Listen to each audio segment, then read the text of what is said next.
नहीं कर सकते।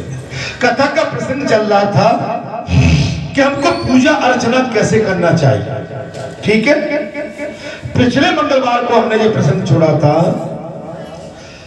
कि भगवान की पूजा अगर कोई आपका अनुष्ठान होता है तो भगवान की पूजा आराधना कैसे की जाती है।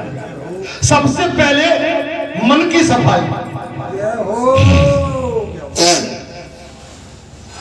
मन साफ होगा, कथा में यही कहा था, यही चल रहा था, मन साफ हो। अगर कोई महापुरुष कथा कराता है और भगवान की पूजा करता है और कोई सांस्कृतिक अनुष्ठान या हवन कराता है तो पहले उसका स्वयं का मन साफ होना, तभी उसकी कथा वो अनुष्ठान सफल होगा। कब होगा सफल? उसका स्वयं के आचरण सफल होंगे, साफ होंगे। ये कथा में बात चल रही थी, मैंने पिछले मंगलवार को यही बात नहीं कही है, मैंने ही कथा छोड़ी थी ना। स्नान करिए, अपना मन शुद्ध करें, अपना शरीर शुद्ध करें, भगवान सूर्यदेव को अर्घ करें, मंत्र का जाप करें, गंगा जल में अंजलि के द्वारा भगवान के चरणों में जल अर्घ करें। जल से अपने शरीर में, जल माने ईश्वर का स्वरूप। ये भी कथा में निकला था कि जल भी ईश्वर का स्वरूप। जिस जल को हम व्यर्थ में बहा देते हैं, गंदगी भी साफ करते हैं, भगवान तुम्हारे हमारे क्या क्या काम कर रहे हैं हम इसको नहीं जानते। जल भी ईश्वर का ही स्वरूप है, ये कथा में निकला था। ठीक है, और कोई आप कार्यक्रम करते हैं तो आपका मन ये सबसे पहले शुद्ध हो। माने भगवान को आपका जो अनुष्ठान है जब ही लगेगा जब आपका मन साफ होगा। आत्मा तो साफ है, मैं चीज भगवान ने कहा है, मन मुझे दे दो, सब तुम्हारा कल्याण हो जाएगा। अगर मन में भ्रांति है तो आप कितना भी बड़ा अहंकार में कोई काम करना आपका सफल नहीं होगा। भगवान ने कहा अहंकार में किया हुआ कोई भी कार्य मैं स्वीकार नहीं करता। ये कथा में प्रसंग चल रहा था। कथा भले ही आप कहलवाना चाहते हैं, भागवत की कथा स्वयं आप कहलवाना चाहते हैं, धार्मिक अनुष्ठान आप कराना चाहते हैं, लेकिन आप मालिक खुद मत बनिए, अपनी मालिकी पंचों के हाथ में सौंप दो। ये कथा का स्वरूप होता है। जी तो जानी कि आप कथा करेंगे, आपका धन लगेगा, आपके घर से उसका जो है खर्चा होगा, लेकिन उसके पश्चात भी आपको विनम्र होके, जैसे पुराने टाइम में लड़की की शादी होती थी तो उसका पिता फटे कपड़ों में पीछे रहता था और आगे कह देता भैया जी गांव या समाज जाने, और पूछ देते कि लड़का कहाँ है, और लड़का पिता कहाँ है, और पिता हाथ जोड़े पीछे खड़ा रहता। बात जब बनती है ईश्वर को अगर मनाना है, अहंकार से आप ईश्वर को अपने कब्जे में कभी नहीं कर सकते। आप सत्संग करो, संतों का संग करो, महापुरुषों का संग करो, बड़ों का हमेशा उस बात पर अमल करो। मैं जी कहूं कि भाई बड़े कभी गलती नहीं करते, बड़ों से भी गलतियां होती हैं, लेकिन उनकी गलती मत देखो, उनकी अच्छाई को पकड़िए। अगर हमने गलती को पकड़ा तो फिर हमारा कल्याण नहीं हो सकता है। अर्थात बात इसमें चल रही थी महाराज, तत्पश्चात ज्येष्ठ मास की अमावस्या के दिन और जगन्नाथ भगवान की पूजा करना है पुक नक्षत्र में, तो ये सबसे बड़ी लाभदायी। इसके लिए आपको 5 दिन एक टाइम भोजन करना पड़ेगा। 5 दिन कथा में यही चल रहा था पिछले मंगलवार। 5 दिन एक टाइम भोजन करना पड़ेगा, एक टाइम भोजन करेंगे। कथा में नम्रता, विनम्रता, सहजता, कथा हो जाए और कथा कहने का मौका मिल जाए और कथा में हमको हवन का मौका, बड़े भाग्य समझ, ये भाग्य से प्राप्त होता है। ये आसान चीज नहीं है। आपके कई लोगों के परिवार बड़े बड़े होंगे, लेकिन आप जिस जगह बैठे हुए हैं, आपका परिवार क्यों नहीं बैठा हुआ? क्योंकि इसमें भी आपका पुण्य प्रबल है, इसलिए आप यहां बैठे हुए। पुण्य प्रबल है। अभी हमारे ब्राह्मण देवता ने कहा कि मनुष्य शरीर में, हम सही कहता हूं, ये मनुष्य शरीर फिर नहीं मिलेगा। ये सच्चा मार्ग है, सदमार्ग है, कीर्ति का मार्ग है, धर्म का मार्ग है। आपकी कीर्ति भी बढ़ सकती है इससे। सेवा करेंगे, त्याग करेंगे, वैराग करेंगे, आराधना करेंगे, पूजन करेंगे, आपकी कीर्ति बढ़ेगी। इसका फल आपको मिलेगा। आप शरीर छोड़ के जाएंगे, लोग आपका जस गाएंगे, लेकिन आप अनायास किसी पर अहंकार बस अपना प्रहार करोगे, इसको कोई स्वीकार नहीं करेगा। अहंकार तो भगवान का आहार है। आप भी कहते हैं, मैंने नहीं कहा, मैं तो सुनता हूं। मैं तो एक भोला भाला आपके गांव का एक सेवक हूं। मैंने तो रामायण, गीता, भागवत कभी देखा नहीं था। मैं तो आपके गांव में, आपके बरेटा गांव में भोला सा एक किसान परिवार में मेरा जन्म हुआ, और वो किसान परिवार साधारण किसान परिवार। मैंने जब पैदा हुआ, मैंने उस परिवार में चूल्हे पे रोटी होती और ये मटके के उसमें सब्जी होते बनते देखा है। और जो परात आटा मरता था ना, वो भी मिट्टी की होती थी परात, कठौती। और जो तवा होता था ना, वो भी मिट्टी का होता। मैंने चिमनी देखी है, मैंने गैस नहीं देखा है। मैंने डबल बिस्तर नहीं देखा क्या होता है। मैं टीवी, कूलर, फ्रिज नहीं देखे थे। मैंने तो गऊ देखी थी, भैंस देखे थे, बैल देखे थे, खेत देखे थे, हरियाली देखी थी, गेहूं सरसों की फसल देखी थी, चना की, मसूर की फसल भी देखी। जी मैं जिसम पैदा हुआ है, मैंने इसका पूरा लाभ लिया है। मैं बनावटी बात नहीं कर रहा हूं। सोने के लिए गद्दे नहीं होते थे, फटे कपड़ों के बिछैया बिछौना बनाए जाए। ओढ़ने के लिए कतरी होती थी। हमारी माता बहन बेटियों की साड़ी फट जाती थी, उनको उनके बीच में कपड़े फट के और बड़ी बड़ी सुई आती थी, हमारी माता उनसे सुई के उनको हम ओढ़ते थे। आप अपनी औकात पहचानिए पहले। आज ईश्वर ने आपको अगर दिया है तो ईश्वर को एक बार नहीं, हजारों बार उसकी चरण वंदना कीजिए। उन पुरखों की चरण वंदना करो जिन पुरखों ने आपको ये संस्कार दिए, जिन्होंने आप जब पैदा हुए आपको खेत खलिहान दिए, जिस खेत खलिहान से आज अपनी आप जीविका चला रहे हैं। आप उनका आदर सम्मान करना सीखो। आदर सम्मान करोगे तो आपका भी आदर होगा। महापुरुषों की यही तो खासियत है कि वो सद्मार्ग, सच्चा मार्ग, दिशा मार्ग, भटके हुए को राह बताते हैं। अगर ये सत्संग न होता, ये प्रभु की लीला जाना हुई होती, तो हमको मार्ग कौन बताता? भक्ति का मार्ग, भजन का मार्ग, सदमार्ग, सत्य मार्ग, सेवा मार्ग, धर्म मार्ग अगर हमारे बालाजी में आए होते तो हमको ये कौन बताने वाला था? बताइए भाई। आज आपके क्षेत्र की कायाकल्प कर दी।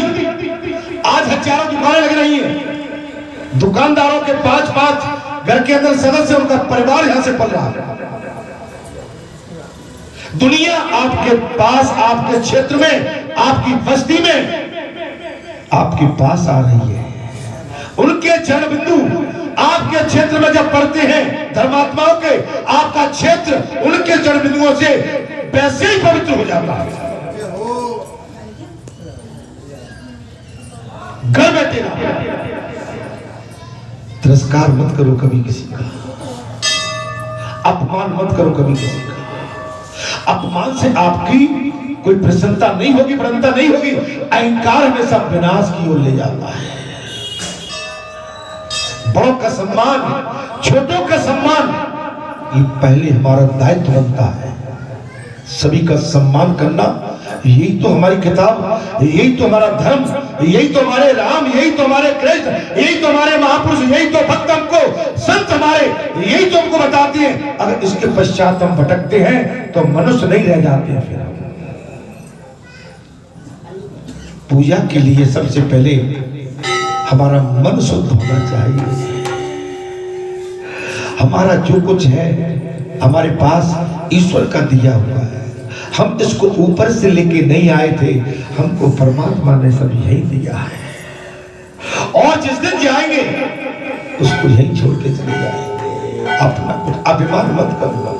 कथा में तो बात निकलेगी, चाहे मेरे पास मेरे ऊपर क्यों नहीं निकले, तो भाई वो तो निकलेगी झेलने की बात है। आप कथा में अपना सम्मान चाहते हो, आप अपनी पूजा चाहते हो, तो ये नादानी है, ना इंसाफी है।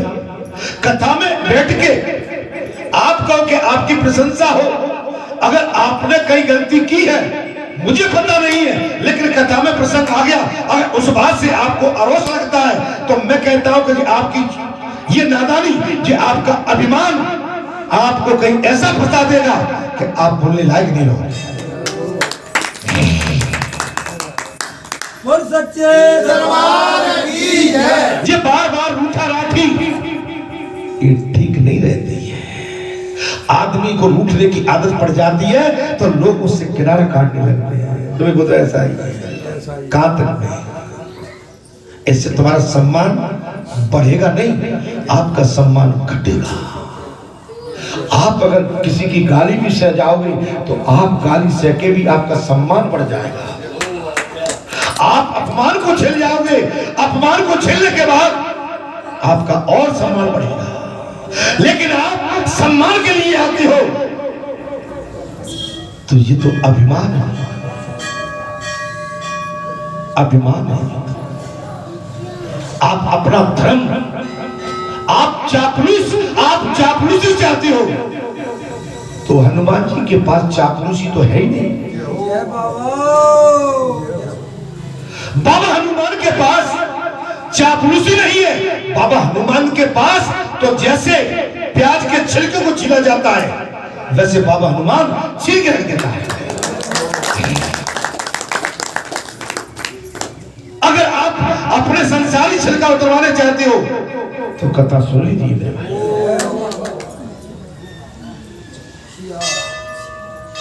सम्मान के लिए मत जियो, अपमान हो जाने दो। बाबा हनुमान जी का कई जगह अपमान होगा, लेकिन बाबा हनुमान ने रोते रहे, परिवार की तरफ भी नहीं देखा, अपने पति पत्नी बच्चों की तरफ नहीं देखा, माता पिता की ओर नहीं देखा। बाबा हनुमान दौड़ केवल संसार के कल्याण के लिए लगाते रहे।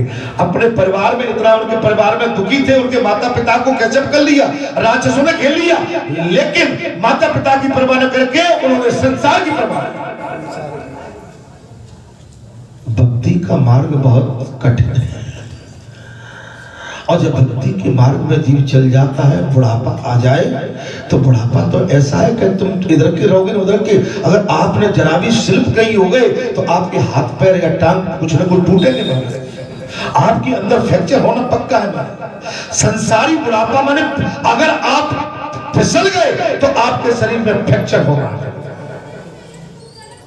मैं कुछ गलत बोल रहा हूं, इसलिए इसको संभालो। वाणी का तो खेल है, वाणी पर अगर हम अपने पे कंट्रोल नहीं कर पाए तो हमारा जीवन का जो किया धरा है वो सब बेकार हो जाएगा, सब बेकार हो जाएगा।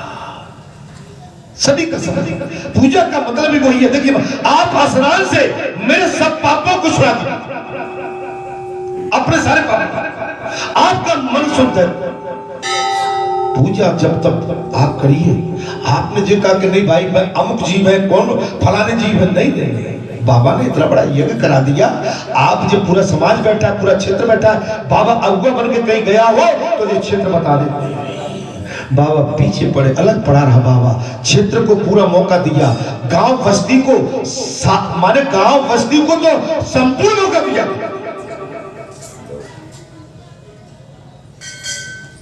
गांव के अंदर कुछ खापे थी, सारे खापों के यहां पर यज्ञ में उनको महारथी बना के बैठा था।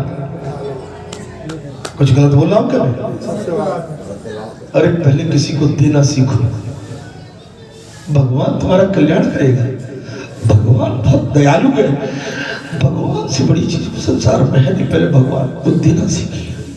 भगवान के आगे तुम अगुआ बन के जाओगे तो भगवान तुम्हारा एक पल में सब छीन लेगा।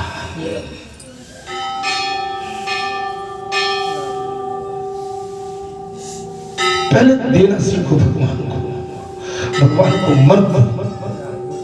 तुम अगर खुद सरपंच पंच बनने की कोशिश करोगे, भगवान कभी स्वीकार नहीं करता इस चीज। इस समाज को ऊपर लेके चलिए, बस्ती को, क्षेत्र को, अनन्य विभिन्न भक्त आते मेरे, इनको ऊपर उठा के चलिए। क्योंकि अगर हम खुद अकेले ऊपर चलेंगे तो ये समाज आपको पटक देगा, और समाज को आप ऊपर लेके चलोगे तो समाज आपको हाथों को उठा देगा। भगवान से बड़ा संसार में है। आज मुझे लग रहा है मैं सवेरे से जी भर के रो पड़े थे, मेरे सवेरे से आंसू बंद नहीं हुए। मैं इतना रो, मेरे अंदर जितनी जल की धारा भरी हुई है वो सब बाहर निकल रहा है। अपना सम्मान पहले जब कराने की चेष्टा करो कि हमारे अंदर वो लक्षण होना चाहिए, वो गुण होना चाहिए। और जब आपके अंदर गुण होंगे तो अभी आप कदर नहीं समझ पाओगे। मीरा को धुतकारते रहे, अपमान करते रहे, लेकिन मीरा के जाने के बाद संसार में मालूम पड़ी कि मीरा वस्तु क्या थी, मीरा चीज क्या थी। मेरा आप सभी से अनुरोध है कि अपना मन साफ करो। कथा में अगर मैं परोथन मारूंगा, कथा में छुट्टी में आपकी प्रशंसा करूंगा तो मुझे पाप लगेगा। कथा का मतलब होता है कि कथा जो सत्य है, जो धर्म सत्य है, जो कथा सत्य है, मैं आपको उससे अवलोकन, मैं आपसे उसको ज्ञात करूंगा, जब तो सत्यवृत्ति आएगी। अब मैं जान के कभी ये मेरे अपने बैठे, भले ही आप मेरे अपने बैठे हुए हो, लेकिन कथा जो कहेगी मैं तो वही बोलूं। धर्म ये कहता है, धर्म में अपना पराया नहीं देखा जाता है। धर्म में अपना पराया नहीं देखा जाता है। मजिस्ट्रेट जब गद्दी पर बैठता है तो अपराधी अगर होता है, अपराधी को मजिस्ट्रेट ने कहीं जमा कर दिया तो फिर वो मजिस्ट्रेट के काबिल नहीं होगा, चाहे कोई भी हो, मेरा निजी क्यों नहीं हो। सावधानी से मेरी बात को सुनिए। अन्यास के स्थान छोटा मोटा नहीं है, और जिसको हम अपना गल का, घर का, गली का, गांव का आप समझते हो तो बस बिल्कुल समझिए, मुझे उससे कोई बुरी परहेज नहीं है। लेकिन ऐसा मत कर बैठना कि आप बात में पछताते रहना। आपको पछताना हाथ लगेगा जीवन में। बस एक बात समझ लेना, आप सब कुछ ऐसा जीवन में काम मत करना कि आप अपने घर को जला के होली खेल जाओ। बोल सच्चे दरबार की जय। मैंने तो सुना है कि जो भट्टी होती है वो भी अपने घर को सेफ रखती है। वो दुनिया में डाका डालती है, दुनिया में जाती है, जी कर्तव्य उसका अच्छा नहीं है, लेकिन अपने घर को भट्टी भी सेफ करके चलती है। तो हे मेरे क्षेत्रवासियों, हे बेटावासियों, बालाजी को आप सेफ करके रखो, नहीं तो तुम्हारे पास पछताने के अलावा दूसरी बात तुम्हारे हाथ में नहीं लगेगी। बोल बालाजी महाराज की जय। मैं कथा अभी पढ़ देता हूँ, पूजा करो, गंगा जी में स्नान करो, लेकिन मैं ठोक के जब तक सील नहीं लगाऊंगा गंगा जी में पूजा होती क्या है आप क्या जानो।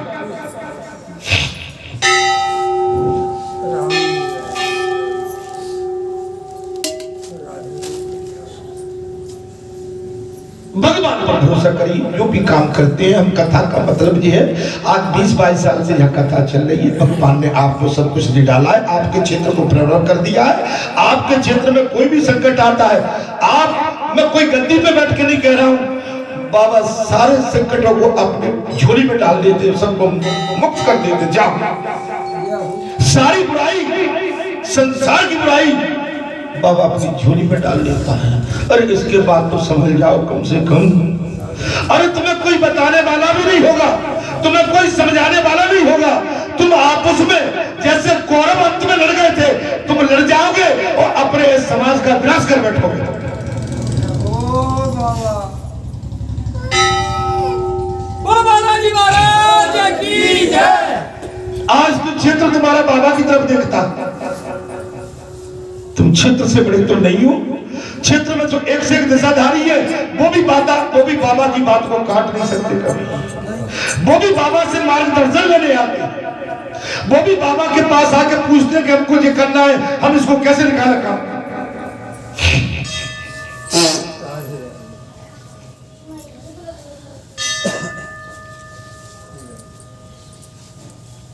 अहंकार में मत डूबो, अहंकार ठीक नहीं होता। मैंने कह दिया ना, आप बड़े जब होगे, जब आप नब जाओ, जब बड़े अपने आप हो बड़े आप, हम कोई भी XYZ, अहंकार से कोई जीवन में बड़ा नहीं बन सकता।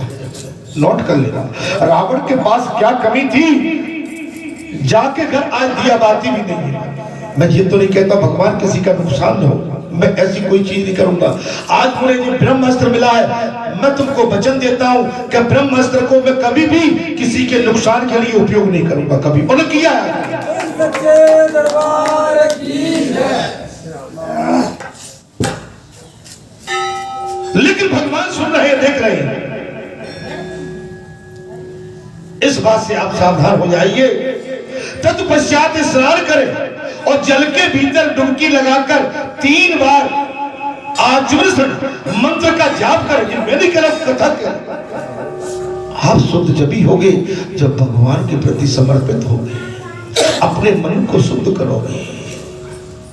देनहार कोई और है और दिन देता है दिन रैन, और लोग भ्रम हम पे करे तासे नीचे नैन। मेरे पास क्या था, आपके पास क्या था? अरे आपके पास कुछ भी नहीं था, हमारे पास कुछ भी नहीं था, लेकिन ये क्या हुआ? ये क्या हुआ? ये कैसे हो गया? मुझे तो पता भी नहीं। जो कोई मामूली सेवा नहीं है यहाँ पर। आप अगर चंदा भी करने कहीं जाते तो इतना इकट्ठा करके नहीं ले पाते। देने वालों ने सवेरे से भैया माता के देने वाले अपने आप डाल ले, सवेरे से लाल लग जाती है। एक भक्त ने कहा जी माता के लिए, माता काम चल रहा है, इसमें सहयोग चाहते हैं। क्या बात, आप मांगने जाओगे चंदा का कट्टा बोरी लेके जाओगे, कोई आपको दरवाजे पहले आगे चंदा लेने के लिए। अरे भगवान का आप अपने बालाजी का तो देखो कि वो स्वयं मैया के काम के लिए बालाजी स्वयं किसी न किसी में प्रेरित होकर दे, प्रेरणा डाल देते हैं और स्वयं चले आ रहे हैं।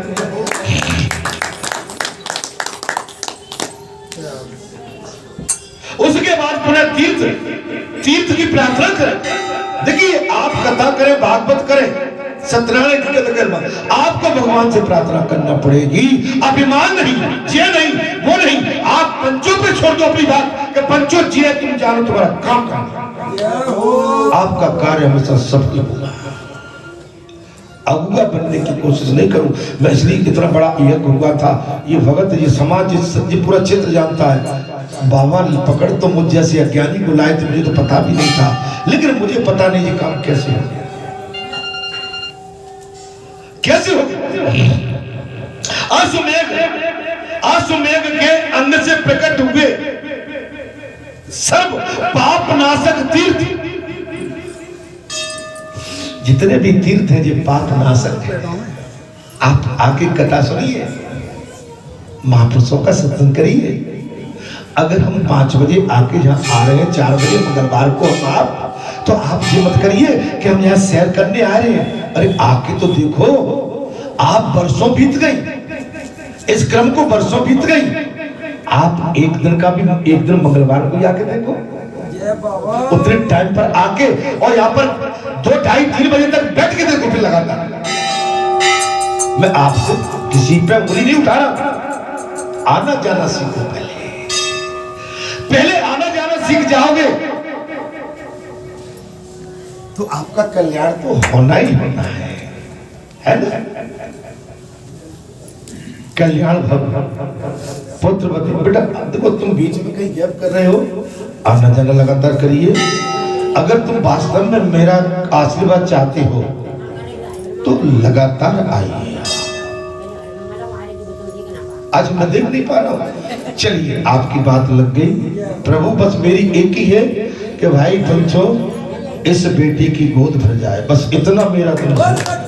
ये मैं हृदय की बाड़ी से कह रहा हूँ, इसकी बस एक बार गोद इसकी हो जाए। परसों बीते आप भटकने की जरूरत नहीं है।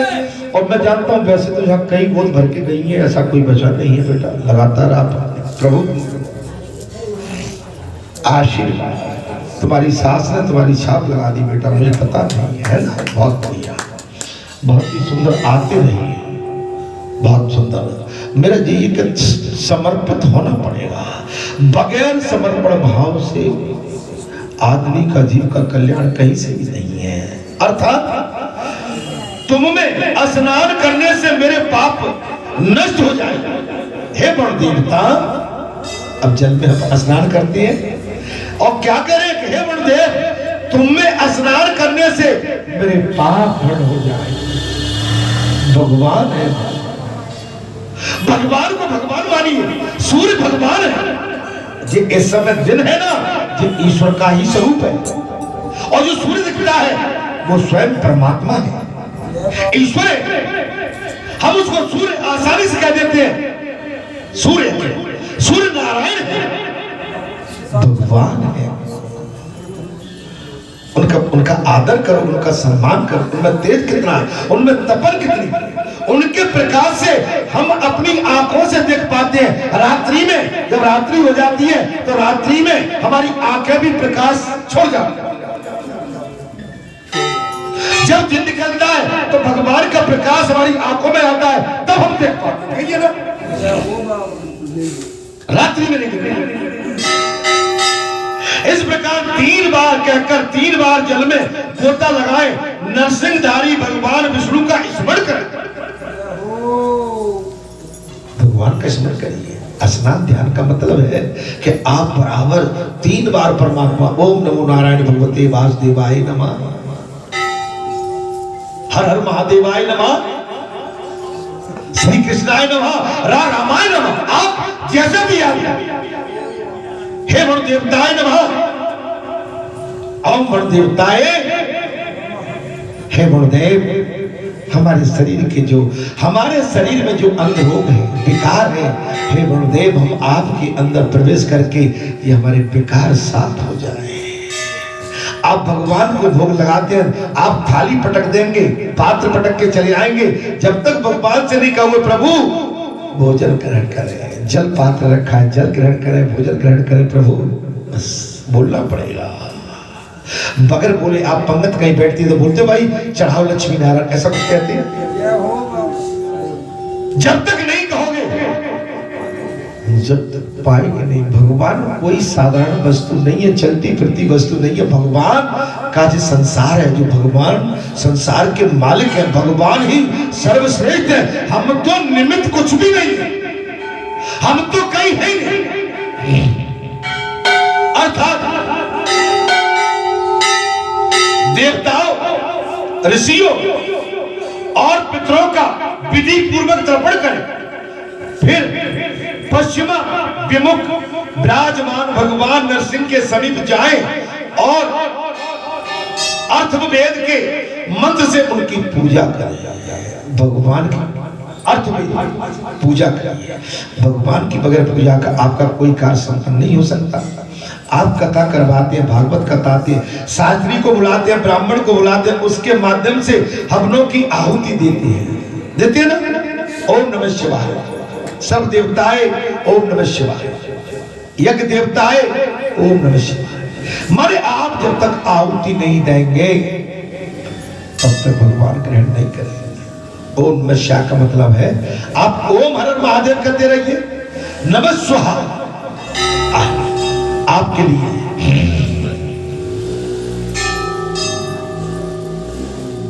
वो अथर्व वेदोक्त मंत्र राज पूर्व काल में नारद जी के द्वारा प्रतिष्ठित हुआ।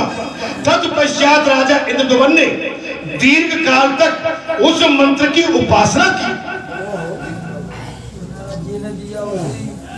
जो गुरु देता है उसको हमेशा उसकी उपासना करिए। जैसे मैं अभी बोल रहा हूं, राम। तो आप कहेंगे जो तो महाराज जी ने राम दिया था जी, नहीं नहीं, ये तुम्हारे अंतर है, आपको मंत्र दे दिया। राम का नाम अमृत है। भले ही लोग राम राम सीताराम बोले, तो ऐसा मत करिए मेरे भाई कि आप जो है किसी को यही बुद्धि चल लेनी थी महाराज। तो बोले एक काम करना मेरे भाई, किसी को बुद्धि चलेनी से सीखो, उसमें लिख दिया राम, बोले इसका जाप, लेकिन चिल्ला के मत करना, किसी के सामने मत, और किसी को बताना मत। अब गंगा स्नान सोमवती अमावस्या पड़ी, गंगा स्नान को करे तो हर हर महादेव, कोई सीताराम, कोई राम राम राम राम। अब शंका हो गई महाराज कि हमारे गुरु ने तो कहा था कि बता नहीं, ये तो सब चिल्ला रहे हैं, ऐसा हमारे गुरु ने क्या देखा। गुरु का मंत्र कल्याणकारी होता है, और गुरु जो सिखाए और महापुरुष जो मार्ग बताएं, सतपुरुष माता पिता जो मार्ग बताएं, वेद जो मार्ग बताएं, शास्त्री जो मार्ग बताएं, धर्म जो मार्ग बताता है, आप उस मार्ग पर चलिए। आपका जीवन, हमारा जीवन आनंद में बीतेगा, आनंद में बीतेगा। आप किसी को सताओ मत, आप किसी को दुखी मत करो, अपनी वाणी के माध्यम से किसी को ललकारो मत, किसी को अन्यास, आप अपना क्रोध, इधर उधर का क्रोध किसी महापुरुष, किसी संत पुरुष, किसी देव पुरुष, किसी युग पुरुष के पास अपना क्रोध मत फोड़ो। क्रोध क्या होता है महाराज, ये तो विनाश की जड़ होता है। आपको पता नहीं है, हमको पता नहीं है, हम क्रोध में क्या क्या बोल गए, लेकिन जो बोले हो वो अनर्थ की बातें बोले हो, जिससे न तुम्हारा कल्याण है न हमारा कल्याण है। ये तो केवल विनाश का काम बनता है, विनाश बनता है। इससे बच के रहिए। इसलिए जीवन में अगर सीखना है तो आप हमेशा थोड़ा तिरछे रहिए, बच के रहिए। अर्थात देवताओं, ऋषियों और पितरों का विधि पूर्वक तर्पण कर, देवताओं का, ऋषियों का महाराज विधि पूर्वक तर्पण करें, उनको जल अर्घ दें, विधि। ओम हनुमते नमः, ओम सूर्य देवताय नमः, ओम वरुण देवताय नमः, हर हर महादेवाय, रामाय नमः, श्री कृष्णाय, माँ दुर्गाय नमः, श्री गणेशाय नमः, सद्गुरुदेवाय नमः, सर्वदेवताय नमः। सब आनंद आ जाएगा। आनंद कब आता है, तब आपके मन में जो है, कब भक्ति का भाव, आपके मन में साधना का भाव, आपका मन धुला हो। आपका मन कब धुलेगा, तब आप सतपुरुष, महापुरुष, संत पुरुष, देव पुरुष सत्संग में जाके नित्य बैठेंगे, तो संसार की गंदगी आपसे दूर होती चली जाएगी, और सदमार्ग में आप अंदर चले जाएंगे, और सदमार्ग आपको प्रिय लगने लगेगा। कैसे?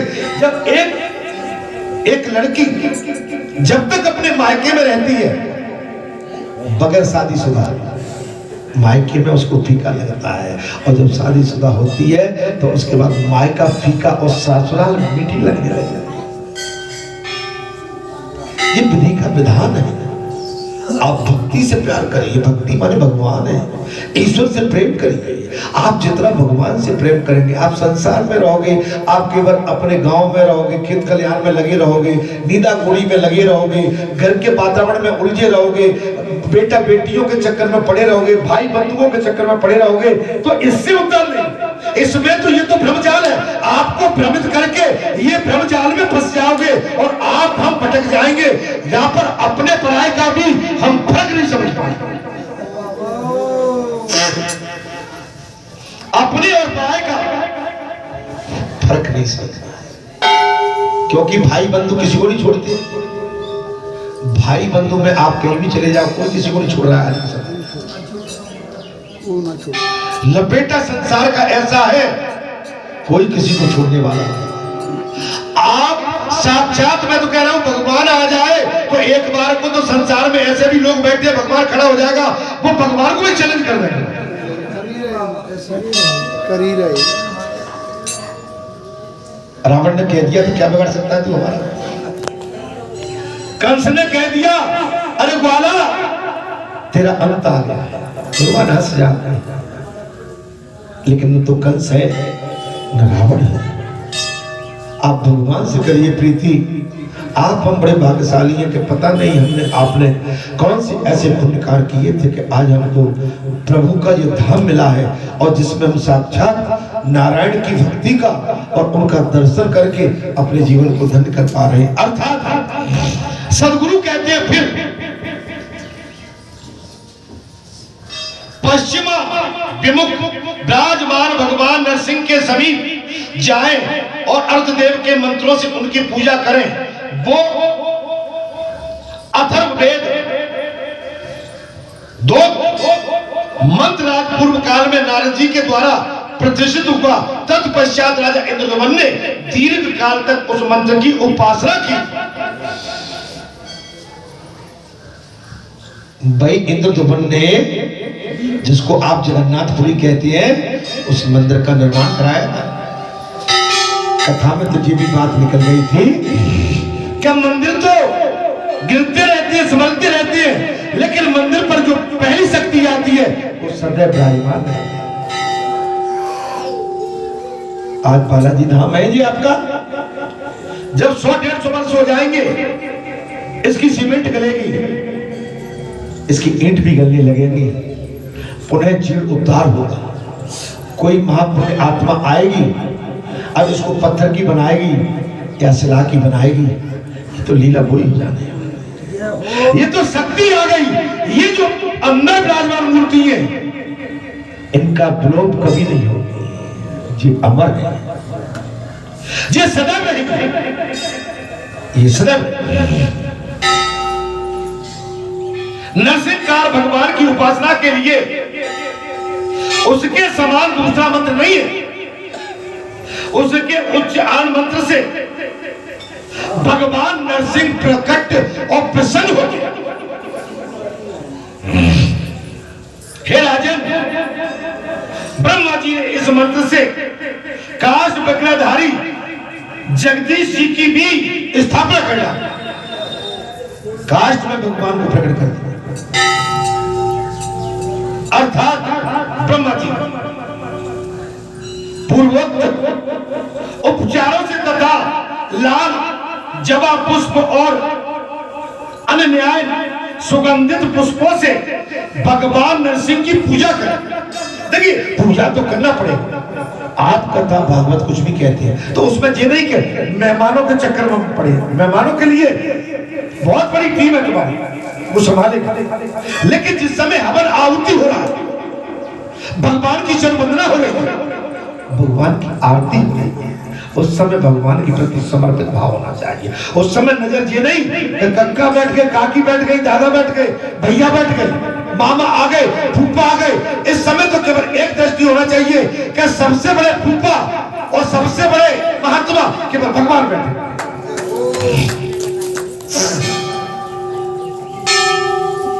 केवल भगवान बैठे।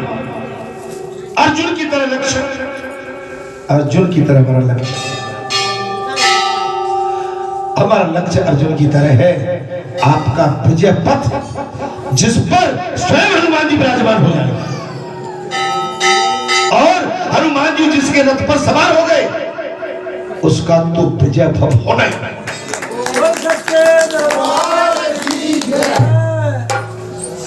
चारों युग प्रताप तुम्हारा है प्रसिद्ध जगत हो जाए।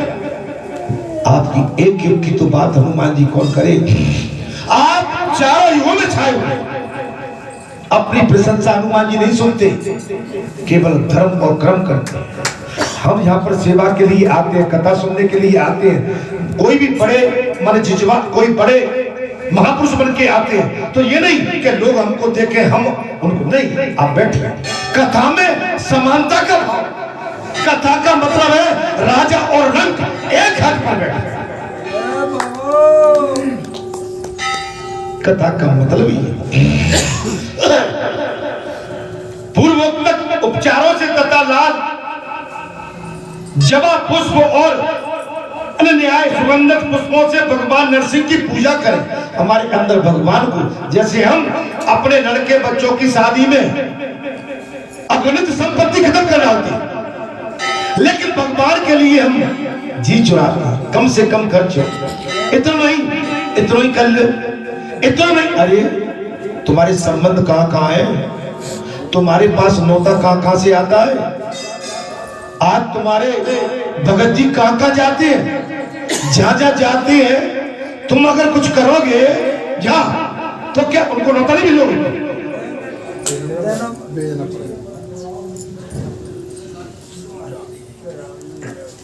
ये तुम यहां तक जाते हो, जय में बड़ा आप छोटे बन के रहिए, जब नौता देते हो तो भैया मेरी आगे की पीछे की सारी गलती माफ करना, हो गई होंगी, मैं नौता देने आया हूं, भगवान की कथा है, आप आ जाओगे तो बड़ी कृपा होगी। ये भाव होना चाहिए हमारा, भाव अभिमान का नहीं होना चाहिए। अभिमान के भाव से व्यक्ति तो समझ लो संसारी है, भगवान भी दूर भागता है। हम संत है, महात्मा है, महापुरुष है, हम कथा का जहाँ आपको ज्ञान बांटते हैं, अगर हम अपने आचरणों को संसारी प्रवृत्ति से आपके सामने रख देंगे तो क्या हमको स्वीकार कर सकते हो? नहीं करोगे। आप यहाँ पर नहीं कहोगे ठगिया बैठा हुआ है, ये कथा कह रहा है, ये प्रवचन कह रहा है, नंबर 1 का ठगिया है, कथा में तो ये ऐसी ऐसी बोलता है लेकिन संसार के साथ वो हर गलत करता है। आप जो जहाँ बैठे हो, आप कथा सुन रहे हो, आपको भी देख रहे होंगे कि नई कथा में तो आप जो भगत बैठते कथा तो बड़े भाव से सुनते हैं, लेकिन संसार के साथ इनके आचरण और व्यवहार गलत है। आपका व्यवहार सदैव एक जैसा होना चाहिए। अगर संसार में भी रहते हैं, समाज में भी जाते हैं, तो आपके अंदर व्यवहार वही होना चाहिए जो वेद और आचार और जो कथावाचक कहता है। इसमें परिवर्तन आया तो समझ लो कि आपके विकार अभी, आपके पाप आपके अंदर है। आप बात तो करते हो लेकिन बात करने के बाद उस पर अमल नहीं करते हो। आप बात पर खड़े उतरो। बचपन गया, जवानी भी गई, थोड़ा सा समय बचा है, बाल सफेद हो गए, भले ही आप इनको काले करके आ जाओ, पीले करके आ जाओ, लेकिन बाल तो पक गए हैं। हम बाल हमको शीशे में ये दिशा निर्देश देते हैं। जब हम मृग के सामने खड़े होते हैं, हमारे चेहरा भी कहने लगा था कि नहीं, बुढ़ापा आ गया है। बाल ये कहते हैं कि नहीं, हम बुढ़ापे के नजदीक हैं। अब हमारे पर चिकनाहट और काले बाल नहीं उग सकते। अब तो हम चौथे पल में पहुंच गए हैं अपनी अंतिम यात्रा की, अंतिम यात्रा। सर्दी लग रही है आपको, थोड़ा कपड़ा डालो, कोई कपड़ा होना ही खा, कोई वैसा दे दो, पीला वीला कोई चल है ना, कोई कपड़ा डालो, कपड़ा डालिए। सर्दी लग रही है, शरीर हिल रहा है। बोलो सच्चिदानंद भगवान। अर्थात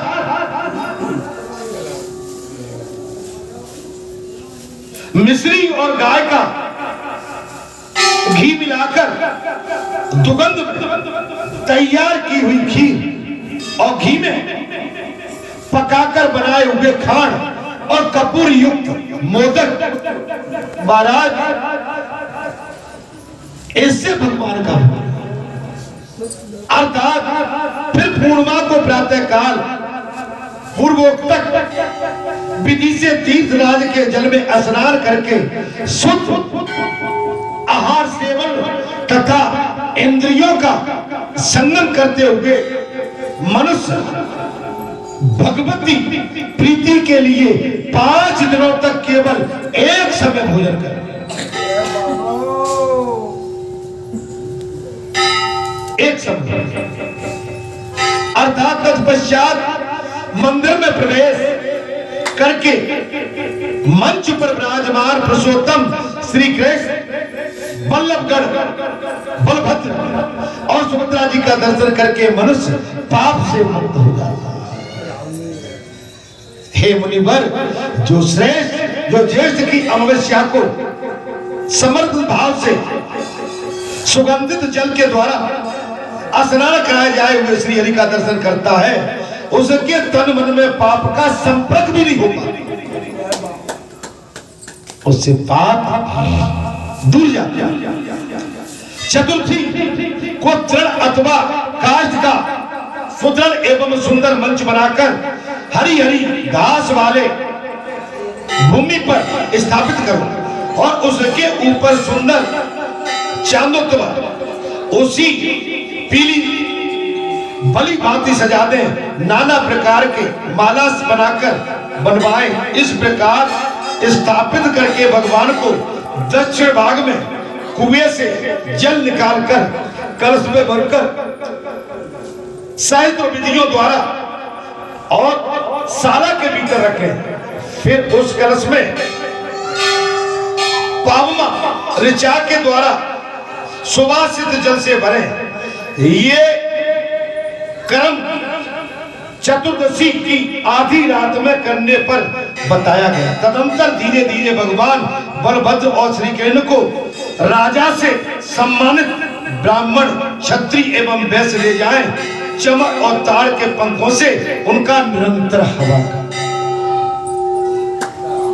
अर्थात जो मनुष्य वहां खड़े होकर एकता पूर्वक भगवान के ज्येष्ठ स्नान और यात्रा का दर्शन करते हैं वो पाप से मुक्त हो जाते हैं। तब महाराज इसमें बात आई थी, ज्येष्ठ मास के शुक्ल पक्ष में जो पूर्णिमा आती है उसमें ज्येष्ठा नक्षत्र के एक ही अंश में चंद्रमा और बृहस्पति जी की कथा हो गई थी। अर्थात वैशाख के शुक्ल पक्ष में जो पाप नाशनी तीज आती है ये भी हो गई। मैं भाव के महाराज अर्थात बीच बीच में इसके बाद जो मंगल गीत गावे, कोई जय जयकार करे, अर्थात इत्यादि मंत्र उच्चारण स्वर से जप करे। सूत मागध भगवान के दोनों पार्श्व में स्वर्ण में दंड से सुशोभित व्यंजनों की भक्ति धीरे धीरे खुलती है। अर्थात क्षत्रिय और वैश्य लोग धीरे धीरे पैर रखते हुए ले जाएं। बीच बीच में रुईदार बिछोना पर भगवान को स्थिर कर नाना प्रकार के उपचारों से उनकी पूजा करें। उस समय रथ पर विराजमान होकर यात्रा करते हुए श्री जगन्नाथ जी को लोग भक्ति पूर्वक दर्शन करते हैं। मैंने उसमें भाव डालना पड़ेगा। मैं कथा को पढ़ रहा हूं लेकिन मुख्य इसका पहला श्लोक यही है कि भगवान को आपको ऐसे नहीं कि कोई प्रतिमा रखिए, भगवान है, भगवान के लिए चमर है, सुगंधित फूल है, विभिन्न प्रकार के व्यंजन है। भगवान को विभिन्न प्रकार के व्यंजन, हम शादी ब्याह में कितने व्यंजन बनाते महाराज, तो भगवान के कार्यक्रमों में हम व्यंजनों की कमी को कि भैया कपड़ा नहीं दिया। अच्छा जी बताइए, शादी में तो चाट भी लगवाते हैं, फ्रूट चाट, राजस्थानी, पंजाबी, तमाम तरह की 4-5 सब्जी, 4-5 तरह की मिठाई। अच्छा भगवान के कार्यक्रम में हम हाथ क्यों सिकोड़ते हैं? मुझे पता नहीं, आप इसका उत्तर आप दे सकते हैं। जबकि भगवान के कार्यक्रम में आदमी को हृदय खोल के काम करना अच्छे से अच्छा। कोई लड़का पढ़ा लिखा पढ़ जाए, आप 11 लाख, 15 लाख, 20 लाख, 50 लाख आप खुद दिया दिए। तुमने तो भाई पढ़े लिखे को, नौकरी वाले को दे दिए, वो तो कमाल खुद है। अगर यही पैसा किसी धर्मार्थ लगा देते ना तो और उद्धार हो जाता। भगवान के लिए कसकुताई नहीं, भगवान के लिए तो आप बढ़िया से बढ़िया जो अच्छे से अच्छा कर सकते हैं भोग लगाइए, इतना ही कर लो, इतना हो जाएगा। नहीं, अधिक से अधिक भगवान के लिए हमारा अधिक से अधिक बढ़िया से बढ़िया व्यंजन, बढ़िया से बढ़िया काजू, किशमिश, बादाम, छुआरे, जी तुलसी का दल, नंबर 1 का घी। बोला घी लिया है कहां से?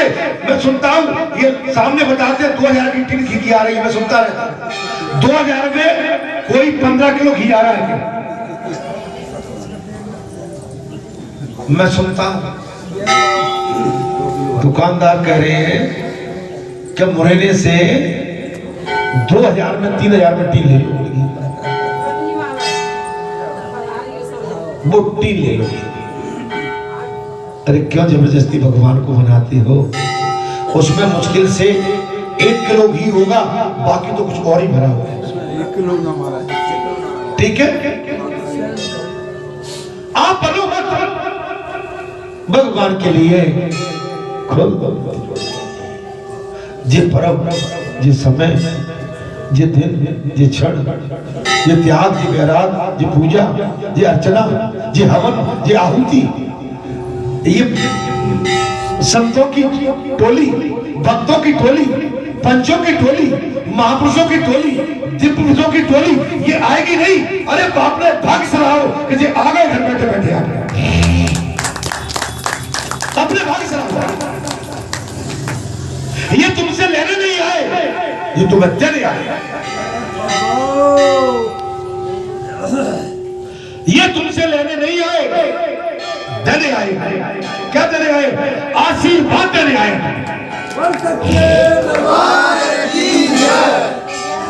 दोनों हाथों से आशीर्वाद देने आए।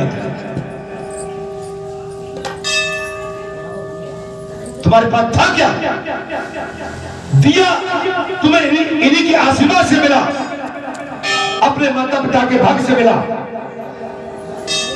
तुम्हारे पूर्व जन्म में कुछ अच्छे पुण्य कार्य थे, उस भाग्य से तुम्हें मिला।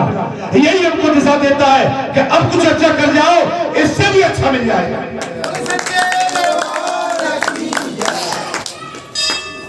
अब कुछ और अच्छा कर जाओ, इससे भी अच्छा मिल जाएगा।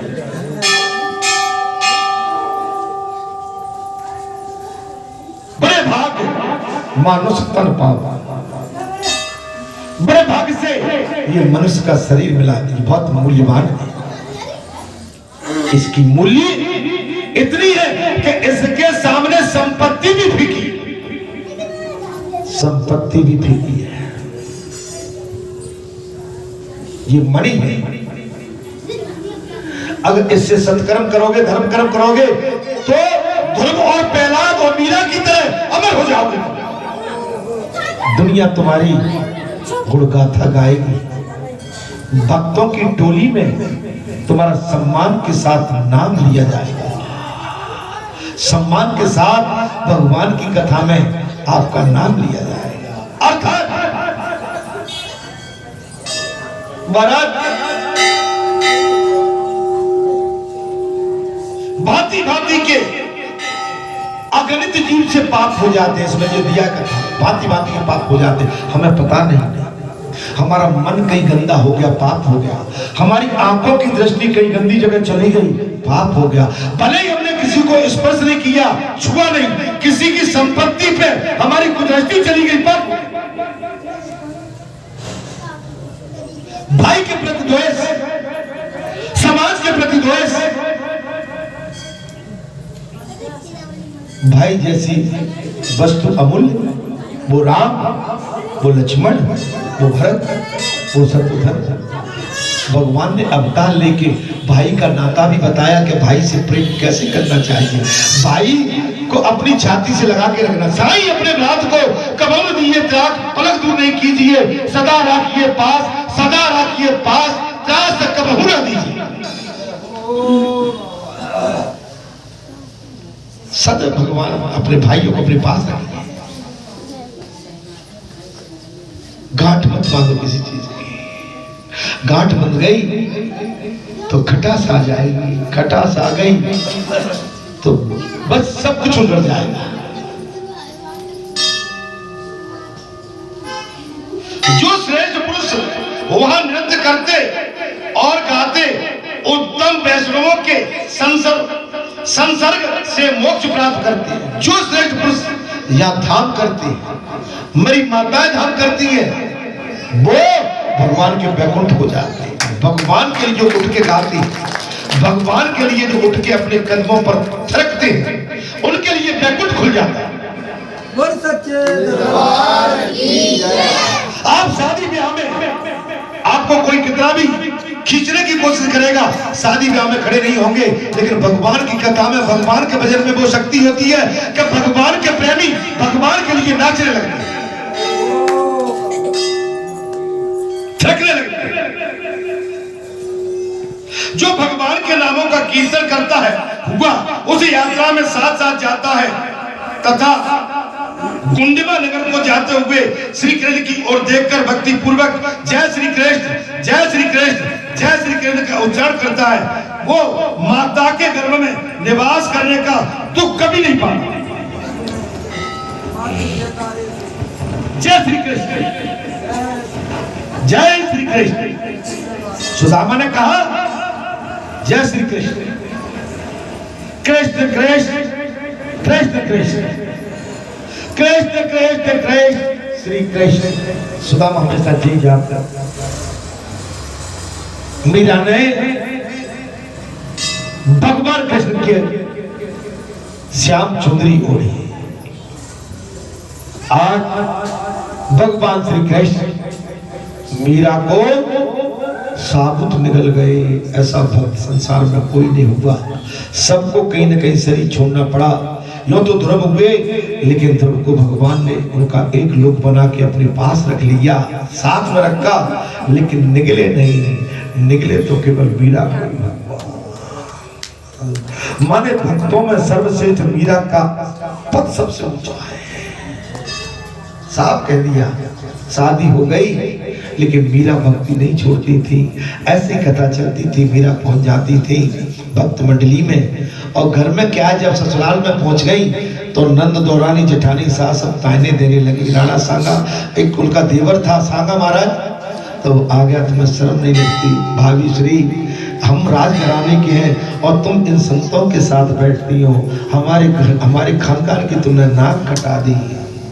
लाला जी तुम कुछ भी कहो, मेरे तो गिरधर गोपाल पूछो ना कोई, जाके सिर मोर मुकुट वीरोपति सोई, छाड़ गई कुल की कान क्या करेगा कोई, संतन ठीक बैठ बैठ लोक लाज कोई, असुर जल शीश प्रेम बल बोई, अब तो बेल फैल गई आनंद फल होई, भगत देख राजू भई जगत देख रोई, दासी मीरा लाल गिरधर तारो अब मोही, तारो अब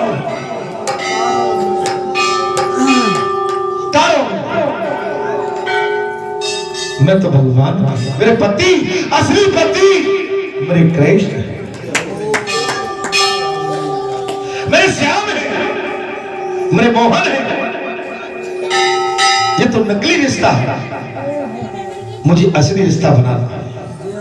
आज मीरा कब पैदा हुई थी, युग बीत गए, लेकिन भक्ति में मीरा सर्वश्रेष्ठ है। अभी हमारे ब्राह्मण देवता कह रहे थे सूरदास की आंख नहीं थी। अभी परसों नरसों सूरदास चले जा रहे थे और गड्ढा आया और गड्ढे में चले गए। जब कहा हे कृष्ण, तो कृष्ण द्वारका में विराजमान थे। कृष्ण ने द्वारका में बैठे बैठे आजान भुज अपनी लंबी भुजा बढ़ा दी और सूरदास को गड्ढे से ऊपर निकाल दिया। द्वारका से आए नहीं, भगवान की लंबी भुजा थी। द्वारका से बैठे बैठे और मथुरा तक भुजाएं फैला दी और सूरदास को उठा लिया। जब सूरदास को उठाया तो बड़े कोमल हाथ थे, भगवान ने उठा के ऊपर रख दिया और भगवान ने अपने हाथ को अलग किया। हाथ कोमल थे सूरदास के, भगवान ने जैसे स्पर्श किया सूरदास के अंदर के हृदय के किवाड़ कब खुल गए। बोले प्रभु के सिवाय ये चमत्कार कोई नहीं कर सकता। हाथ छुड़ाया भगवान ने, हाथ छुड़ा के जात हो निबल जान के मोह, हृदय से जब मजाई हो मर्द बता। हृदय भगवान को दे दो, मन भगवान को दे दो। भगवान को मन हृदय दे दोगे भगवान तुम्हारे हो जाएंगे। भगवान बड़े दयालु है, भगवान तुम्हारे लिए रोते हैं, भगवान तुम्हारे लिए हंसते हैं, भगवान तुम्हारे लिए चलते हैं, भगवान तुम्हारी सहायता करते हैं, भगवान तुम्हारी पग पग में रक्षा करते हैं। भगवान, अगर तुम भगवान के मन के हो जाओ तो भगवान तुम्हारी इस जगत में विख्याति, ख्याति, कीर्ति तुम्हारे परिवार की, तुम्हारे खानदान की, और एक पीढ़ी की तो बात क्या, कई पीढ़ियों को उजागर कर देगा।